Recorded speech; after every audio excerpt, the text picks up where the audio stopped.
I do think it's getting its spike. Add that in with, I think luxury itself is going to find it a bit more difficult over the next while with what's going on in the world.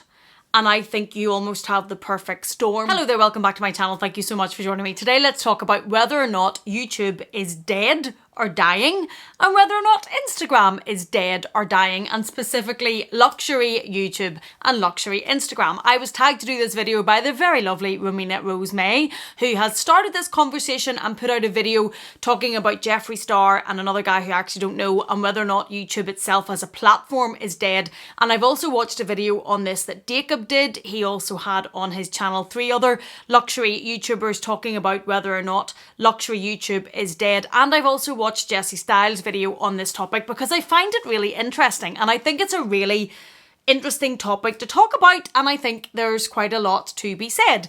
Is YouTube dead?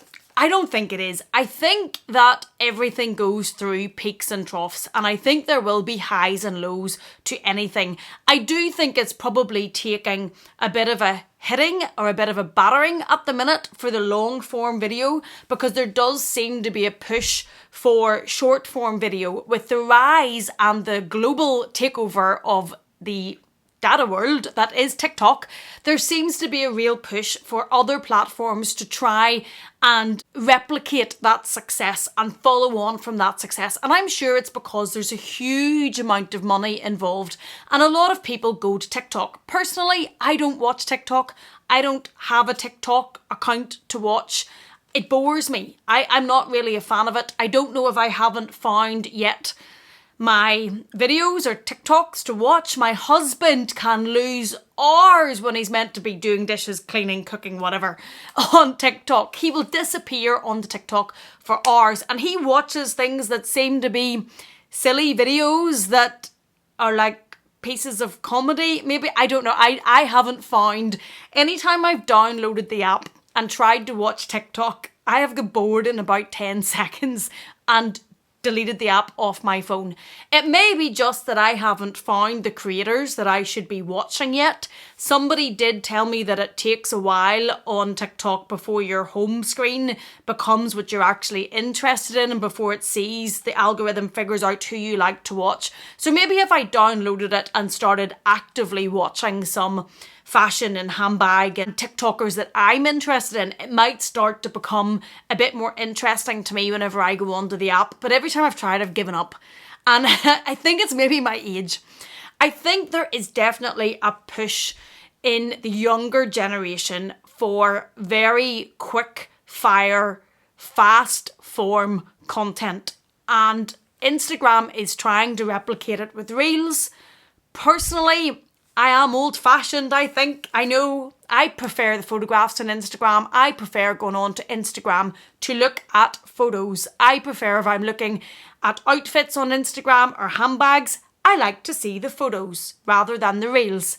I don't love watching reels. The same with shorts on YouTube. I don't watch them. I think I've tried to make a couple of them to see if I could find what the interest was with short form video, but I much prefer long form video, and shorts, TikTok, Reels, all of them, anytime I watch them, I lose interest very, very quickly. And I think that part of the decline at the moment for long form video is because there is such a push to shorts and Reels and TikTok and trying to replicate that and going for the instant gratification and getting the information that you want or what you want to see very, very quickly. And Jessie said in her video that there is a point to this being that the attention span of a lot of people nowadays is very, very short. And there's probably truth to that, especially when I look at my nieces and nephews. I don't know if they're going to sit down and watch a long form video. They like to scroll like this and it all to be done very quickly. And I find that mind numbing, but it seems to be that that's what holds their attention, those very, very quick videos. I don't think that's ever going to be me. I might play about and try and make a reel or a short for the crack and see how it goes, but it's probably going to be a version, shortened version of what I like to talk about on YouTube. I don't think it's ever going to be what I like to watch. Personally, I like watching creators on YouTube for the creator. I like watching certain videos, certain people, because I like the person, I like the personality. There are people on YouTube that I will watch their videos even if I'm not overly interested in the topic, simply because I like them. Then there are other videos that I will go to for information, and Jacob touched on this on his video. When you're in TikTok and it's all going very quickly, you're not actually getting very much information. If I'm wanting to research a bag, if for once I'm trying not to be impulsive, and I want to see a bit more, hear a bit more about a bag that I'm interested in spending a lot of money on, I want more than 20 seconds of information on it. I want to go to old school YouTube and watch somebody talk about that bag, or watch somebody give me the pros and the cons, or what worked for them or what didn't work for them. And that's personally what I like to watch. I do think though that the short form is having a moment, but I think it's like everything in life in that there's peaks and troughs, and I hope that it comes back. I suppose in saying that, we have to talk about Instagram, because I have heard many creators talk about the death of Instagram and how Instagram is dying and Instagram is not what it used to be. And one that comes to mind was Claire Chanel had put a post on her stories about Instagram and the photos that creators used to take and how it's now getting the same traction or nowhere close to it. And obviously there's a push for reels and things like that on Instagram. I do think Instagram for photographs is very, very hard now to get your photographs seen. I don't have a huge Instagram following. I've never had a huge, massive following or impact on that platform. It's never been something I've been doing as a job. But if you take someone like Claire Chanel, who is a fashion influencer and a designer and a director of, I think, Luxury Promise and all sorts of fashion things, she probably was on Instagram in the days whenever photographs were huge, and that was almost like a career, and the photographs themselves were making your Instagram grow and your Instagram explode and attract all this attention.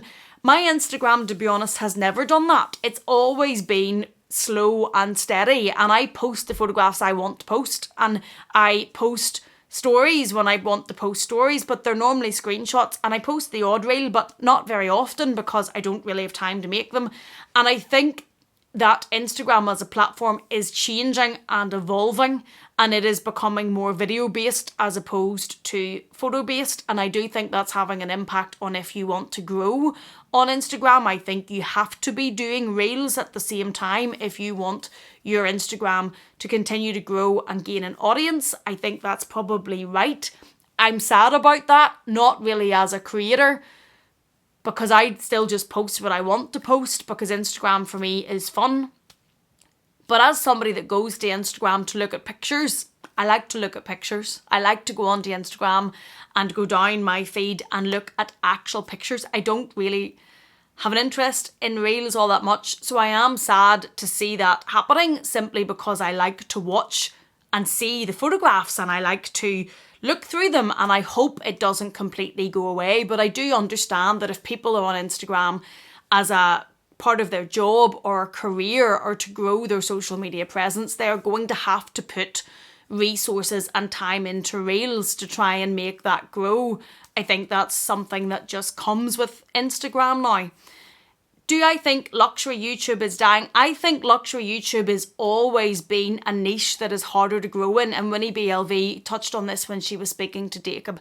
If you look at what is relatable in the world, people that are interested in and buy, or even have an interest at all in luxury handbags or luxury fashion, are going to be a smaller proportion of people than, say, if you're looking at saving tips or finance tips or lifestyle, because those are or high street fashion, those are going to be attract a much wider audience, and there's going to be a huge amount more people that are interested in those. And I think that luxury fashion has always been a niche that is going to be much slower to grow. Obviously there's always the exception, and you will get someone that hits the algorithm or has a few videos that hit the algorithm and it explodes their channel. There's always that in every niche. But I think generally, if we're speaking generally, I think that luxury fashion is probably going to be one of the slower niches to grow a channel in, because the people you're pulling from as your audience are going to be that much smaller.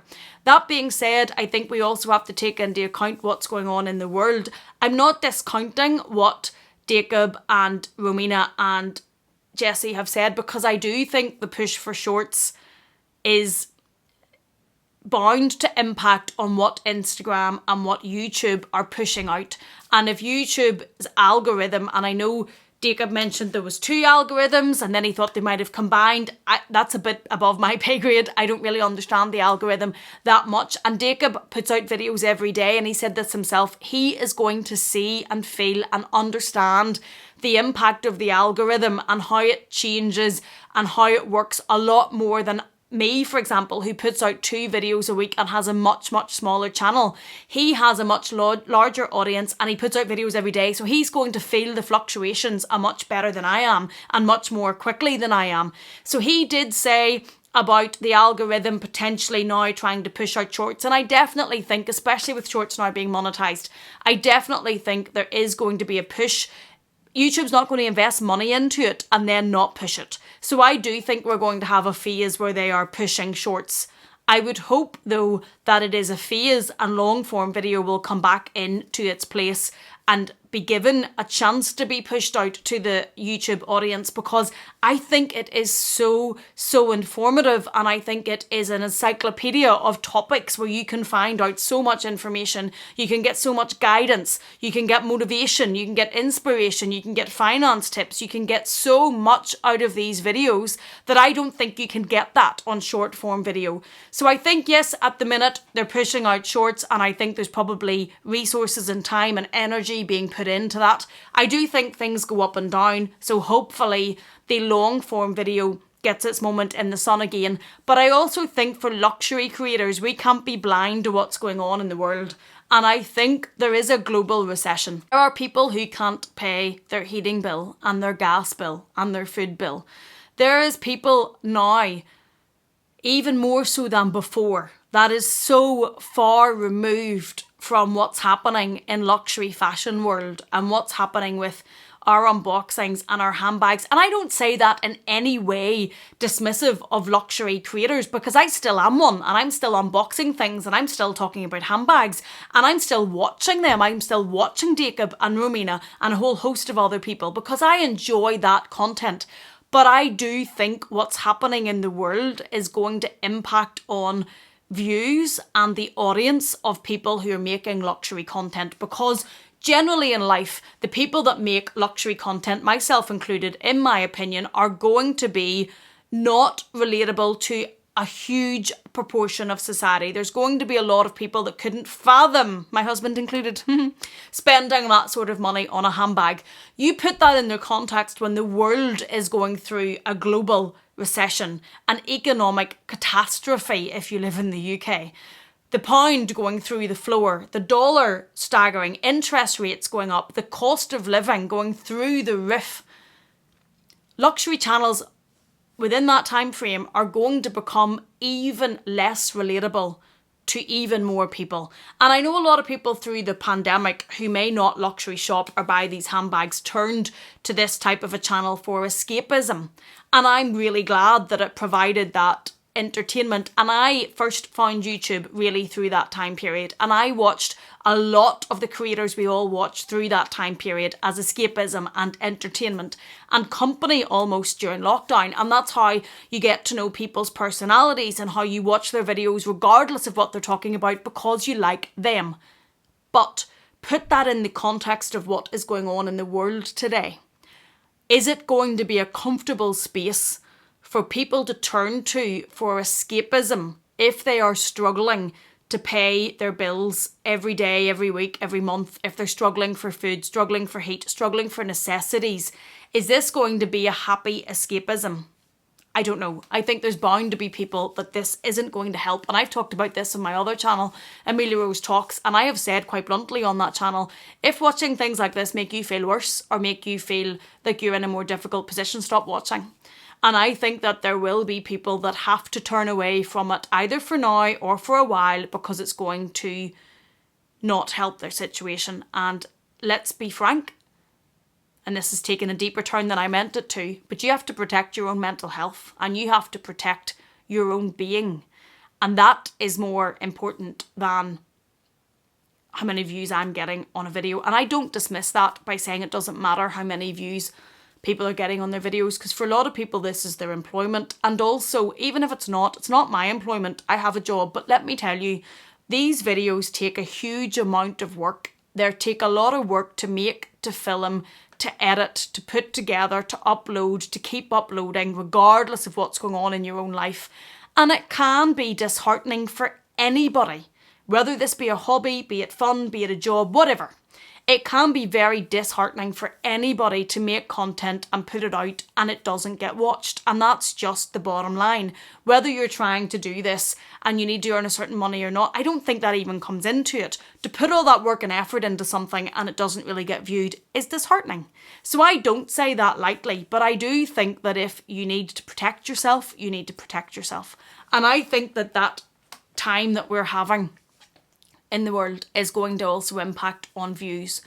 I think when we take a mix of the next new thing, which is shorts and short form video, and there's always a next new thing and it gets its moment in the sun and its attention, I think that's turning away maybe attention from YouTube of pushing longer form video content.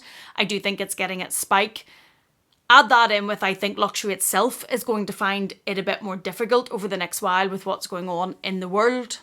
And I think you almost have the perfect storm about why there's going to be an impact on luxury channels and what people are watching, because you've got the people that are watching being pushed towards shorts and then you've other people maybe facing realities that are difficult. And I just think that's going to have an impact from both sides. So those are my 2 cents worth on this very topical and interesting conversation with Rowena and Jacob and Jessie already having put their videos out, and I will link their channels down below. I think it's really interesting conversation. What do you think? Do you think that YouTube is dying? Do you think it will always be around? Do you think it's the luxury community on YouTube? What do you think about Instagram? Is that dying? Is that going to be completely taken over by only Reels? Caleb Snell said on Jacob's video that all these channels or all these platforms are trying to amalgamate into one, and I agree with him. I don't like that. I like Instagram for photos. I like YouTube for videos. If I wanted to watch shorts, I'd go to TikTok, and I really agree with him whenever he said that. And I think those are all great videos to watch, and I'll put them down below. But if you have a view on this, let us know in the comment box what it is you think of it. Do you think it's going to be okay? Do you think it's going to come back? I hope it does, because I really, really enjoy watching long form content on YouTube.